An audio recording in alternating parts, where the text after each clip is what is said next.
आगे मैं विनती करूंगा पूज्यपाद गुरु जी के चरणों में कि प्रसंग के अनुरूप पूज्यपाद गुरु जी अपने हृदय के आशीर्वाद प्रदान करेंगे।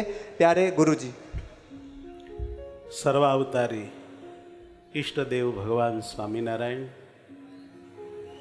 बड़ौदा कारिवली बाग विस्तार में स्थित श्री स्वामीनारायण मंदिर में विराजमान प्यारे घनश्याम का 18वां पाटोत्सव, इस अवसर पर आज ये माहौल चल रहा है।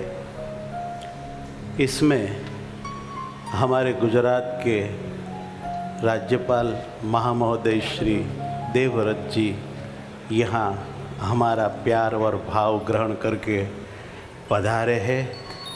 हम सभी के लिए ये बहुत खुशी की बात है।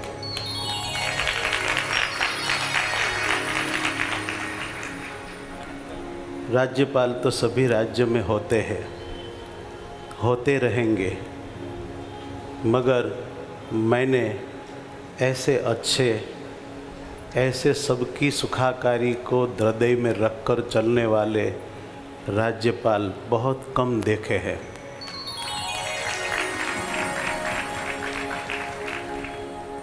ये बड़े पुरुष हैं जिसके दिल में सभी के लिए बहुत बड़ा भाव है, सबकी उन्नति वो चाहते हैं और सबको साथ लेके चलते हैं। हमारे प्राइम मिनिस्टर नरेंद्र भाई मोदी जी का बहुत अच्छा सपना है कि हमारे भारत देश को हमें बहुत आगे ले जाने का है। उन्होंने जो शब्द दिए हैं वो बहुत अच्छे अच्छे शब्द दिए हैं, मुझे बहुत अच्छे लगते हैं।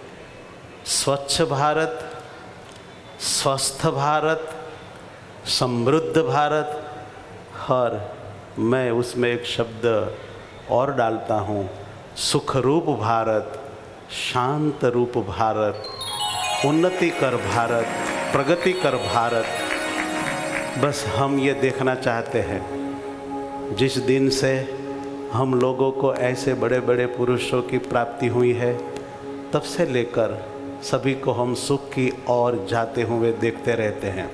देखकर बहुत बड़ी खुशी होती रहती है।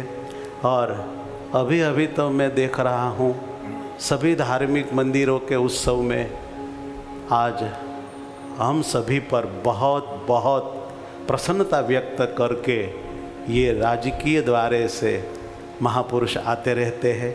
और ये सब धार्मिक लोग हैं, पवित्र लोग हैं, निर्व्यसनी लोग हैं। ये भक्तगण की प्रसन्नता भी हमारे राजद्वारी पुरुष ले रहे हैं। वो बहुत बड़ा कार्य अच्छा हो रहा है। आज से कई सालों पहले ऐसा कभी हम नहीं कर पाते थे।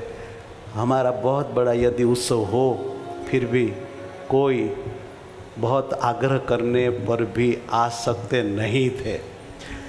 आजकल भगवान की कृपा हो गई है और ऐसे अच्छे राज्यपाल श्री और अच्छे अच्छे नेता श्री हम लोगों को प्राप्त हुए हैं। इससे सब लोग बहुत सुखी है, बहुत प्रसन्न है। और राज्यपाल श्री के बारे में मैं क्या बताऊं, उनकी अच्छी अच्छी सोच और अच्छा अच्छा कार्य करने की दिल में अति भावनाएं, ये हमको बहुत खुशी दे रही हैं। गाय आधारित खेती और गाय का संवर्धन वगैरह वगैरह बहुत अच्छे अच्छे कार्य हमारे राज्यपाल श्री कर रहे हैं। भगवान सर्वावतारी श्री हरि के चरणों में, इन सभी महात्मा पुरुषों के चरणों में मैं प्रार्थना करता हूँ कि हमारे राज्यपाल श्री के स्वास्थ्य भगवान अच्छा रखे और उनकी उम्र बहुत भगवान लंबी करे और ऐसे कार्य में हमारे राज्यपाल श्री सदैव सफल रहे। इतनी सद्भावना के साथ मैं विराम लेता हूँ। जय स्वामीनारायण। एक बार जोरदार तालियों से प्यारे गुरु जी का आभार व्यक्त करेंगे। प्यारे भक्तजनों, भारत की गौरवशाली भूमि गुजरात का एक गौरवशाली व्यक्तित्व यानी हमारे राज्यपाल श्री आचार्य देवव्रत जी प्राकृतिक कृषि के अभियान से जिन्होंने भारतवासियों को शुद्ध फसल देने का संकल्प किया है, ऐसे संकल्पशाली पुरुष यानी आचार्य श्री देवव्रत जी और बेटी बचाओ बेटी पढ़ाओ जैसे अनेक प्रकल्पों के माध्यम से जिन्होंने महिलाओं के उत्थान का समाज में कार्य किया है, ऐसे हमारे महामहिम है राज्यपाल आचार्य देवव्रत जी, और जिनको भारतीय संस्कृति और संस्कृत भाषा के प्रति अत्यंत लगाव है, वो है आचार्य देवव्रत जी। तो उनके चरणों में मैं विनंती करूंगा कि वे यहाँ पर स्टेज के दाहिनी ओर जो पोडियम है वहाँ पर आएंगे और हमारे इस घनश्याम महाराज के 18वें पाठोत्सव के प्रसंग पर चल रही इस सप्तदिनात्मक सत्संग ज्ञान यज्ञ में अपने हृदय की भावनाएं हमारी ओर प्रकट करेंगे। माननीय महामहिम राज्यपाल श्री आचार्य देवव्रत जी। ओम असतो मां सद्गमय तमसो मां ज्योतिर्गमय मृत्युर्मा अमृतम गमय। ओम शांति शांति शांति। जय स्वामी नारायण। स्वामी नारायण मंदिर कारेली बाग बड़ोदरा में आयोजित युवा अभ्युदय शिविर में उपस्थित हम सब के प्रेरणा स्रोत तपस्वी संत, अध्यात्म और दया की प्रतिमूर्ति ऐसे श्रद्धेय श्री ज्ञान जीवन दास जी स्वामी, आदरणीय श्रद्धेय श्री अच्युत स्वामी जी, आदरणीय श्रद्धेय श्री घनश्याम स्वामी जी, आदरणीय श्रद्धेय श्री धर्म स्वरूप स्वामी जी, माननीय श्री केयूर भाई रोकड़िया जी मेयर बड़ोदरा, माननीय श्री A.B. गौर जी कलेक्टर बड़ोदरा, माननीय श्री यशपाल जगानिया जी DCP बड़ोदरा, आदरणीय सभी संतगण, कुंडल धाम स्वामी नारायण संप्रदाय के प्रति श्रद्धावान मेरे बहुत ही आदरणीय बुजुर्गों, हार्दिक स्नेह के पात्र युवा बेटे और बेटियों, आज मुझे अपार प्रसन्नता है कि पूज्यवर स्वामी श्री ज्ञान जीवन दास जी महाराज के सौजन्य से लगभग 100 संतों का आशीर्वाद लेने के लिए आप और हम सब यहाँ पर उपस्थित हुए हैं। मुझे प्रसन्नता है कि पूज्य श्री ज्ञान जीवन दास स्वामी जी, जिनके सानिध्य में कुंडल धाम जाकर मुझे वहाँ का सब कार्यक्रम देखने का सौभाग्य मिला और उनके राष्ट्र के प्रति, मानवता के प्रति, समाज के प्रति जो सद्भाव हैं और कल्याणकारी चिंतन है, उन सब भावों को मैं नमन करता हूँ। भाइयों और बहनों, आज मुझे बहुत प्रसन्नता है कि गर्मियों के दिनों में बेटे और बेटी, बालक और बालिकाओं की स्कूल कॉलेजेस की छुट्टियां हो जाती हैं। ऐसे समय में ये संत लोग आप सब गृहस्थ लोगों के बेटे बेटियों को अच्छे संस्कार देने के लिए, उनको विचारों से मजबूत करने के लिए इस प्रकार का 7 दिन का जो शिविर लगाया गया है, इसके लिए भी मैं सभी संतगण को धन्यवाद भी देता हूँ और पूरे गृहस्थ समाज की ओर से उनका अभिनंदन भी करता हूँ। भाइयों और बहनों, हमारी संस्कृति में कहा गया है, परोपकाराय सताम विभूतय। संतों का जीवन तो होता ही परोपकार के लिए है और इसी भाव को लेकर पूज्य स्वामी ज्ञान जीवन दास जी के आशीर्वाद से हमारे ये सैकड़ों संत रात और दिन भौतिकवाद की चकाचौंध से दूर होकर अध्यात्म के रास्ते को चुनकर, जिन्होंने आप और हमारी तरह भौतिक संसाधनों के सुख को नहीं देखा, गृहस्थ बसाकर आप और हमारी तरह जीवन यात्रा से हटकर उन्होंने स्वयं को तपस्या में डाल दिया और पूरा समय लोक कल्याण में लगा दिया। यह मैं बहुत प्रसन्नता से कहता हूँ कि स्वामी नारायण संप्रदाय के ये सभी साधुजन, जिनके नज़दीक मुझे पिछले 3 वर्षों में लगातार जाने का सौभाग्य मिलता है, मैं जब इनके जीवन को देखता हूँ, मैं जब इनके दिनचर्या को देखता हूँ, समाज के प्रति इनके कार्यों को देखता हूँ, तो निस्संदेह भारत का वो प्राचीन काल याद आ जाता है जिसमें उस काल के संत महात्मा ऋषि तपस्वी लोग, जैमिनी, कणाद, कपिल जैसे ऋषि लोग, जिन्होंने शास्त्रों का निर्माण किया, जन कल्याण के लिए हमारे यहाँ एक सांस्कृतिक मूल्यों की स्थापना की, और वो मूल्य लोगों में आने वाली संतति में बने रहें, इस भाव को लेकर ये संत लोग रात और दिन लोक कल्याण के मिशन में लगे हुए हैं। ये हमारे भारत देश का और इस गुजरात प्रांत का सौभाग्य है। भाइयों और बहनों,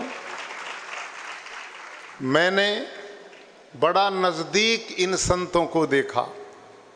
आज का ये युग अर्थ प्रधान युग है, काम प्रधान युग है, और जीवन का लक्ष्य जो है वो तो अध्यात्म की ओर जाने का है। इन लोगों ने काम और कंचन दोनों का परित्याग किया है। इनके वस्त्र आप देखें, इनके वस्त्रों में जेब है ही नहीं जहाँ पर पैसे डाले जा सकें। तो आप धन से भी दूर हैं और उसी के साथ आप भोगवाद से कोसों दूर हैं। इनका सोना सामूहिक होता है, इनका जीवन एकांत का नहीं सर्वग्राह्य है, हर किसी के लिए प्रेरणा है। इनका भोजन भी जीवन चलाने के लिए स्वाद से बहुत दूर है। हमारे यहाँ सन्यासी के लिए प्राचीन काल से शास्त्रों में एक वर्णन है, लोकेशना, पुत्रेशना, कामेशना, परित्यक्ता, कि जो लोग लोकेशना, वित्तेशना, पुत्रेशना आदि से सदा सदा के लिए त्याग कर देते हैं, ऐसे संत जिस समाज में होते हैं वो समाज परम सौभाग्यशाली होता है। आप सब स्वामी नारायण संप्रदाय से जुड़े हुए लोग ये सौभाग्य प्राप्त कर रहे हैं, और आपके बालक और बालिका इन 7 दिनों में इन संतों से कल्याणकारी विचारों को सुनेंगे। जीवन का उद्देश्य क्या है ये सुनेंगे। बालकों का माता पिता के प्रति क्या कर्तव्य है इसकी जानकारी लेंगे। समाज के प्रति क्या जिम्मेदारी इसको समझेंगे। और जिस देश का अन्न पानी जल खा करके बड़े होते हैं उस राष्ट्र के प्रति हमारा क्या समर्पण का भाव हो, ये विचार इन संतों से बालक सुनेंगे। हमारे यहाँ शास्त्रों में कहा, शतपथ ब्राह्मण ग्रंथ में मातृमान पितृमान आचार्यवान पुरुषो वेद। बालक के 3 गुरु होते हैं। पहला गुरु बालक का माँ होती है, दूसरा गुरु बालक का पिता होता है, और तीसरा गुरु उसका आचार्य होता है, अध्यापक होता है। ये संत लोग होते हैं। धन्य है वो बालक जिनको अपने जीवन काल में धर्मात्मा, जितेंद्रिय, परोपकारी माँ मिली हो, ऐसा पिता मिला हो और ऐसे संत गुरु मिल जाएं तो उनका जीवन सफल जीवन हो जाता है। तो आप ये बालक जो बहुत बड़ी संख्या में इस ग्रीष्म काल के समय में इन संतों के विचार सुनेंगे, उनको कितना लाभ होगा। आज के युग में टेलीविज़न, मोबाइल, गलत विचार चारों तरफ से बच्चों को कुसंस्कारों की ओर भेज रहे हैं। ऐसे समय में हमारे ऋषि मुनियों की वो वाणी, गुरु महाराज के वो वचनामृत के उपदेश इन बालकों को इस छोटी आयु में मिलेंगे तो इनके संस्कार मजबूत होंगे, इनके भावी जीवन की नींव मजबूत होगी। और बालक भी इस बात को समझें कि मेरे प्यारे बच्चों, इस जीवन में 3 ही प्राणी हैं जो सबसे ज़्यादा प्रेम अपनी संतानों को करते हैं। पहला माँ है, दूसरा पिता है और तीसरे ये गुरुजन लोग हैं। एक स्थान पर आकर ध्यान करेंगे, माता पिता हर परिस्थिति में चाहते हैं कि मेरी संतान मेरे से भी आगे बढ़े। दुनिया का कोई व्यक्ति ये नहीं चाहता कि दूसरे लोग मेरे से आगे जाएं, वो इतने संकुचित होते हैं। लेकिन माँ और पिता और गुरुजन, ये 3 प्राणी ऐसे हैं जो हर समय चाहते हैं कि हमारे बालक हमसे भी ज़्यादा आगे बढ़ें, हमसे भी ज़्यादा उन्नति करें, दुनिया में इनका नाम और सम्मान बढ़े। ये विशाल हृदय इस धरती पर केवल 3 प्राणी होते हैं। जो बालक अपने माता पिता के प्रति, अपने गुरुजनों के प्रति पूर्ण समर्पण भाव रखता है, और यहाँ पर मैं देख रहा हूँ बहुत बड़ी संख्या में पीछे बेटे भी बैठे हैं, बेटियाँ भी बैठी हैं, और आप किशोर अवस्था के बच्चे हैं। आपको मैं एक बात जरूर कहना चाहूँगा, इसलिए कहना चाहूँगा कि मैंने 35 वर्ष तक अपने गुरुकुल में हजारों बेटे बेटियों को पढ़ाया है। और उस काल में गुरुकुल में जो बालक थे वो आश्रम में ही रहते थे, गुरुकुल में ही रहते हैं, एक बड़े परिवार में रहते हैं। तो मुझे नज़दीक से बच्चों को जानने का अवसर मिला है। इसलिए मैं बात मजबूती से कहना चाहता हूँ बच्चों को, और जो अभिभावक यहाँ पर बैठे हैं उनके भी ध्यान में डालना चाहता हूँ कि जब बालक किशोर अवस्था में जाता है, उस समय माता पिता गुरुजनों का कर्तव्य बनता है कि उस बच्चे का हर समय ध्यान रखें। वो कहाँ उठता है, कहाँ बैठता है, किस प्रकार के बालकों का संग करता है, वो कहीं गलत जगह तो नहीं बैठता, उसके खान पान में कोई दूषण तो नहीं हो रहा है, उसकी प्रवृत्तियाँ विकृत तो नहीं हो रही हैं, इसका ध्यान रखना है। और बालकों से, बेटियों से मेरा निवेदन है कि जब बच्चा 8वीं 9वीं क्लास में प्रवेश करता है तो इसको किशोर अवस्था बोलते हैं, और इसमें शरीर में हार्मोन्स चेंज होते हैं। और जब हार्मोन्स चेंज होते हैं तो बच्चे के विचारों में भी बहुत बड़े परिवर्तन आते हैं। ये अवस्था बालकों की सबसे ज़्यादा नाजुक अवस्था है। इस अवस्था में जो बच्चे संभल जाते हैं, जो अपने माता पिता के संपर्क में रहते हैं और माता पिता से अपनी कोई भी बात छिपाते नहीं हैं, जैसा उनके साथ हो रहा है वो सारी बातें अपने माता पिता के साथ साझा करते हैं, तो ऐसे बालक भटकने से बच जाते हैं। और उनका जीवन निस्संदेह अच्छे रास्ते पर चल जाता है। मुझे बहुत अच्छी तरह पता है कि जब 8वीं 10वीं 12वीं BA तक बच्चा जाता है तो धीरे धीरे वो माता पिता से दूर होना शुरू कर देता है और मित्रों को सर्वाधिक प्यार करता है। अब यदि उस बालक के मित्र सदाचारी हैं, संस्कारी हैं, अच्छे विचार वाले हैं, तो बालक ठीक दिशा में जाएगा।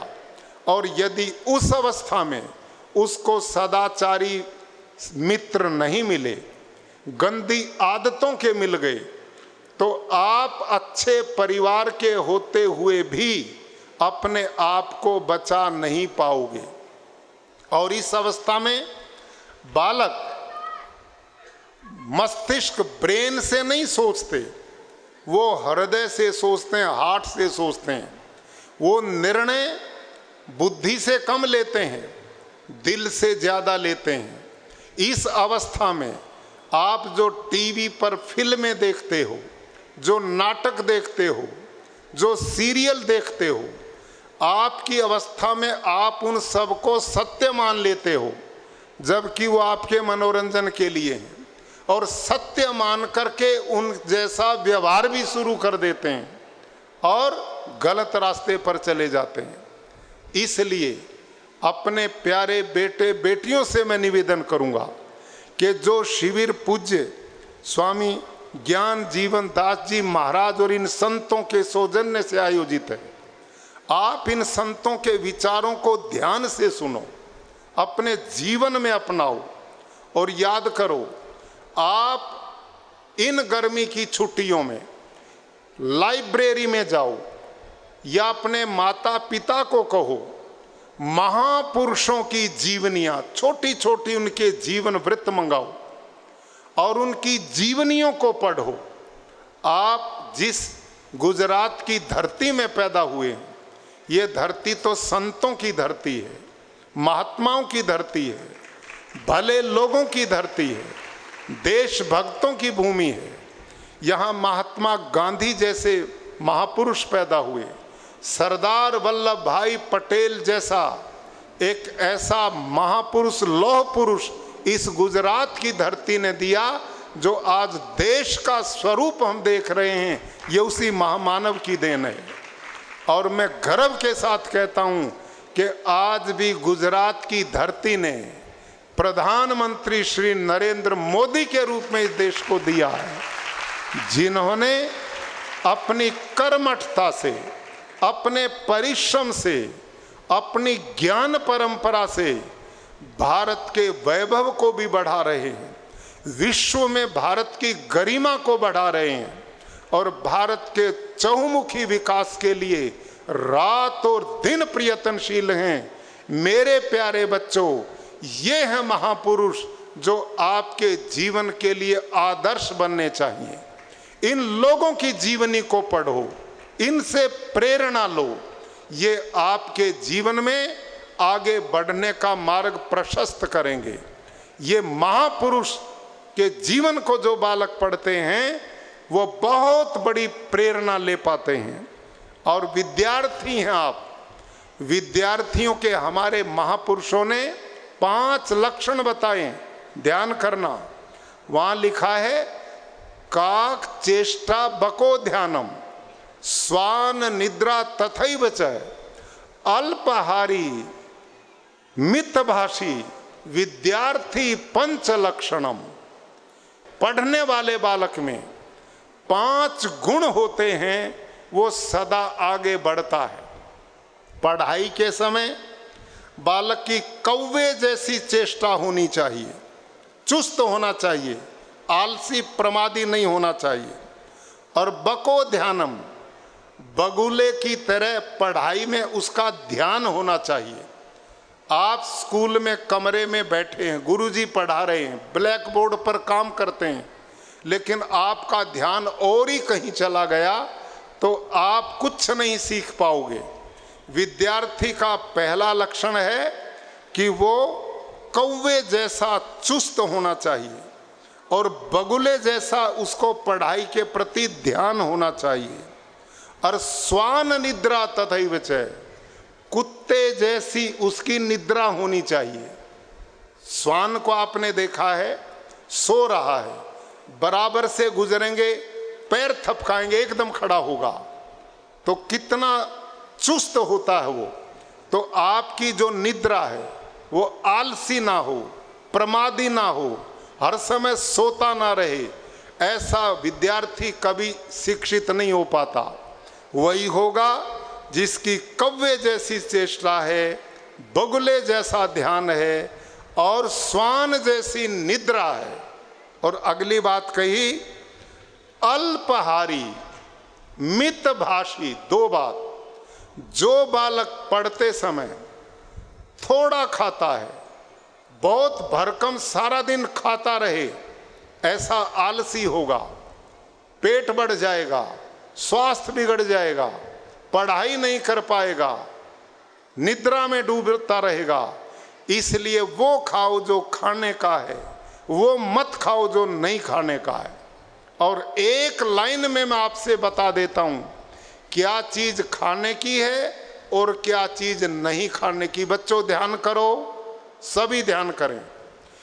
जिस भोजन में, जिस फल में खाते समय सुगंध आए वो खाने का है, और जिस भोजन में दुर्गंध आए, बदबू आए, वो खाने का नहीं है।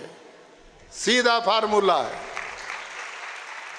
लोग गंध खाते हैं, मांसाहारी हो गए, दुनिया भर का चाउमीन, पिज्जा, बर्गर, पता नहीं क्या क्या, जी कोई फूड वैल्यू नहीं, वो हमारे बालकों को रोग पैदा कर रहा है। आप देसी गौ माता का दूध पिएं, दही लें, घृत लें, व्यायाम करें, योग करें और आदर्श जीवन जिएं, निर्व्यसनी रहें जो संत बताते हैं। फल खाएं, सब्जी भाजी खाएं, शाकाहारी भोजन लें। आज दुनिया मांसाहार को छोड़ रही है, शाकाहार की ओर बढ़ रही है, क्योंकि मनुष्य का भोजन ही शाकाहार है। इस धरती पर सबसे बलवान जो प्राणी हैं वो सारे ही शाकाहारी हैं। आप सबसे मैं पूछता हूं, इस धरती का इस समय सबसे बड़ा प्राणी हाथी है। बताओ हाथी क्या खाता है? घास फूस खाता है और सबसे ताकतवर है। घोड़ा, जिससे हॉर्स पावर नापी जाती है, सारा दिन दौड़ता है, कितनी ताकत है, खाता क्या है? घास फूस खाता है। बैल, भैंसा खेती में जुड़ता है, सारा दिन चलता है, क्या खाता है? घास फूस खाता है।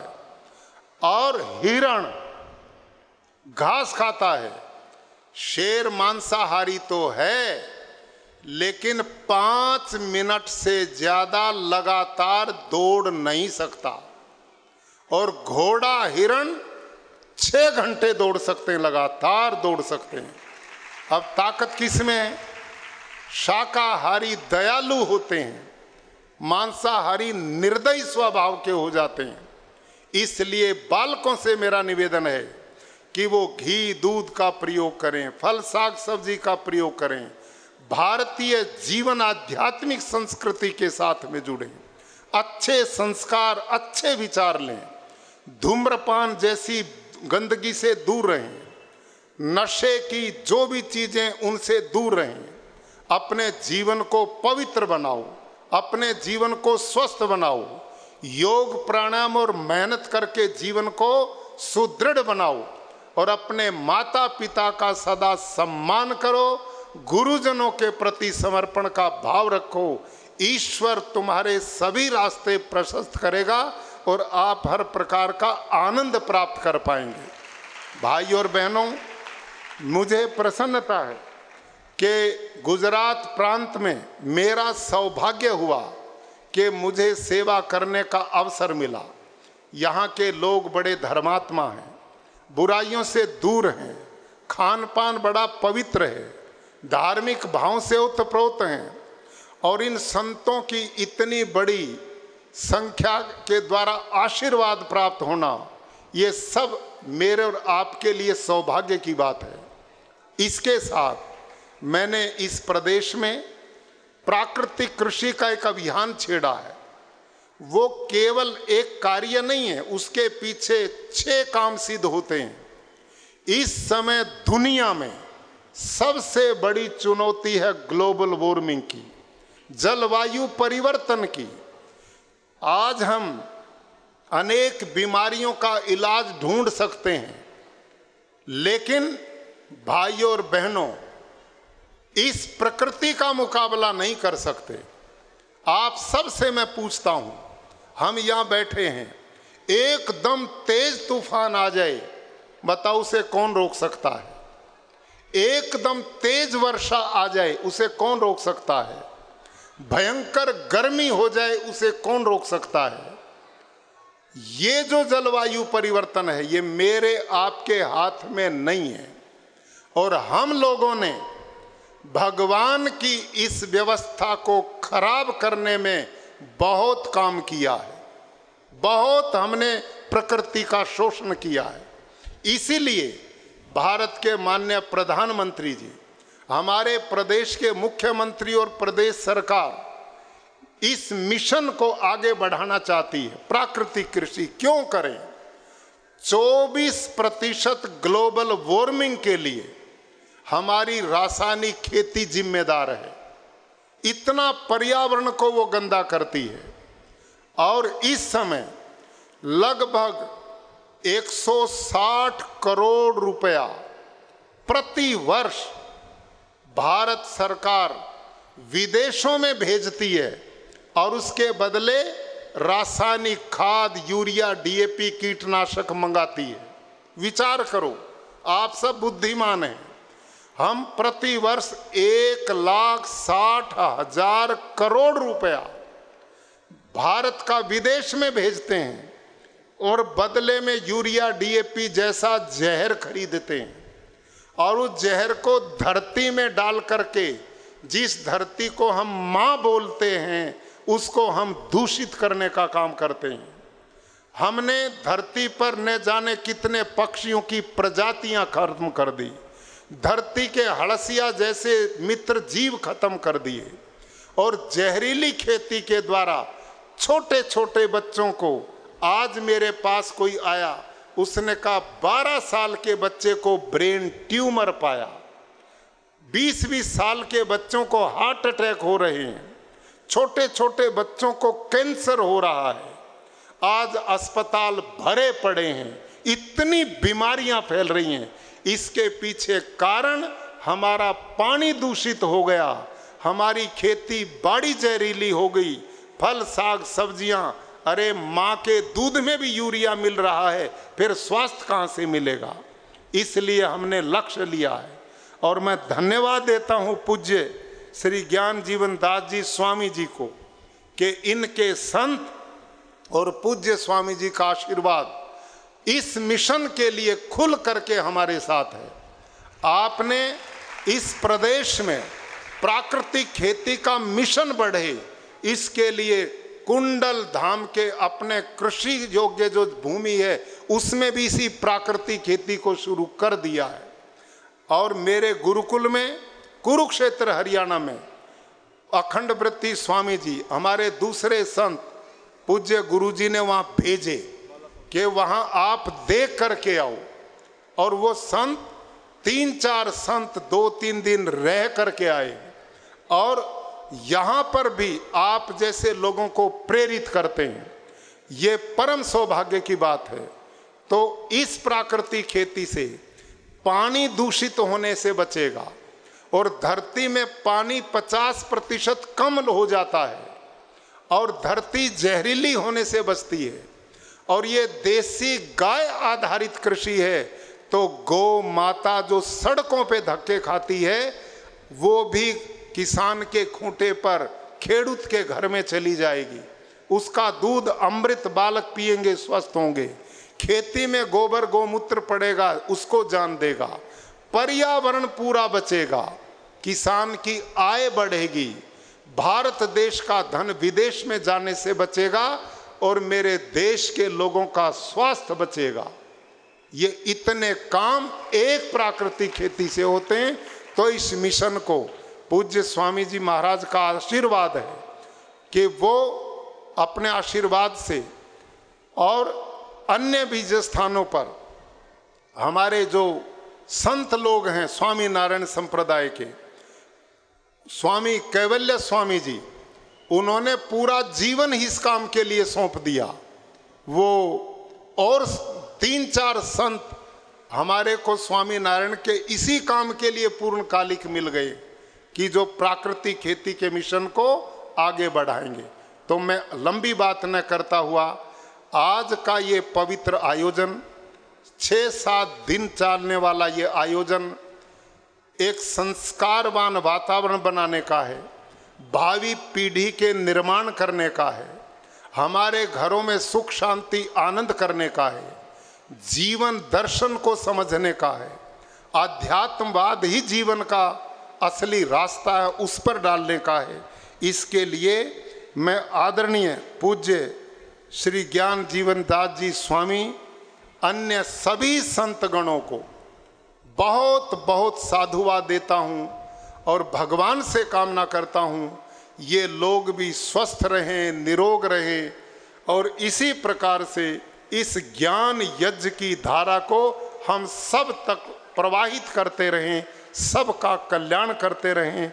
इसी के साथ जय स्वामी नारायण। ओम शांति। एक बार राष्ट्रध्वज फरकाकर हम महामहिम जी का बहुत बहुत अभिवादन करेंगे।